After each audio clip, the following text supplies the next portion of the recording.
Hi friends, welcome to East Trend. இந்த வீடியோல இட்லி தோசைக்கெல்லாம் தொட்டு சாப்பிடுற மாதிரி ஈஸியா செய்யக்கூடிய குருமா எப்படி செய்யலாம்னு பார்க்கலாம்.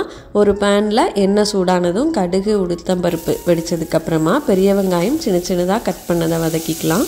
2 பச்சை மிளகாய் 4 தக்காளி இது எல்லாத்தையும் சேர்த்து நல்லா வதக்கும்போதே இதுக்கு தேவையான அளவு உப்பு சேர்த்துட்டு கொஞ்சமா புதினா இலையும் சேர்த்து நல்லா வதக்கி விட்டுக்கலாம். புதினா நல்லா வதங்கினதுக்கு அப்புறமா மஞ்சள் பொடி மிளகாய் வத்தல் பொடி சேர்த்து வதக்கி விட்டுக்கலாம். தக்காளி வந்து நல்லா சாஃப்டாக நல்லா மசிஞ்சு வேகணும், அந்த அளவுக்கு நல்லா மசிச்சுக்கட்டும். இப்போ ஒரு மிக்சி ஜாரில் கொஞ்சமாக முந்திரி பருப்பு, 1 கப் அளவுக்கு தேங்காய், 1 ஸ்பூன் சோம்பு, 2 துண்டு இஞ்சி இது எல்லாத்தையும் தண்ணி சேர்த்து நல்லா ஃபைன் பேஸ்ட்டாக அரைச்சிட்டு வந்துடலாம். இப்போ தக்காளி வந்து நல்லா வதங்கினதுக்கு அப்புறமா நம்ம வந்து அரைச்ச விழுதை சேர்த்துக்கலாம். அரைச்ச விழுதை சேர்த்துட்டு அடுப்பை சிம்மில் வச்சு ஒரு 5 நிமிஷத்துக்கு நல்லா வதக்கி விட்டுக்கலாம். வதங்கினதுக்கு அப்புறமா நம்ம வந்து தண்ணி சேர்த்துக்கலாம். இப்போ தேங்காய் நல்லா வதங்கியாச்சு. இப்போ தேவையான அளவு தண்ணி சேர்த்துக்கலாம். இந்த குருமா வந்து கொஞ்சம் நல்லா தண்ணியாக இருந்துச்சுன்னா நல்லா டேஸ்டியாக இருக்கும்.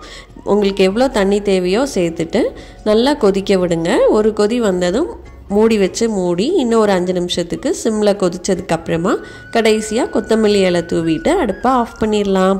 ரொம்ப டேஸ்டியான சிம்பிளாக செய்யக்கூடிய இட்லி தோசைக்கு தொட்டு சாப்பிட்ற மாதிரி உள்ள குருமா. நல்லா மொறுன்னு தோசை சுட்டு இந்த குருமாவையும் செஞ்சு கொடுத்தீங்கன்னா எல்லாருமே நல்லா விரும்பி சாப்பிடுவாங்க. கண்டிப்பாக நீங்களும் ட்ரை பண்ணி பாருங்கள். எப்படி இருந்தது அப்படிங்கிற உங்கள் ஃபீட்பேக்கை எனக்கு கமெண்ட் செக்ஷனில் சொல்லுங்கள். இந்த வீடியோ உங்களுக்கு ரொம்ப பிடிச்சிருந்தது அப்படின்னா கண்டிப்பாக நம்ம சேனலுக்கு சப்ஸ்கிரைப் பண்ணுங்கள். தேங்க்யூ.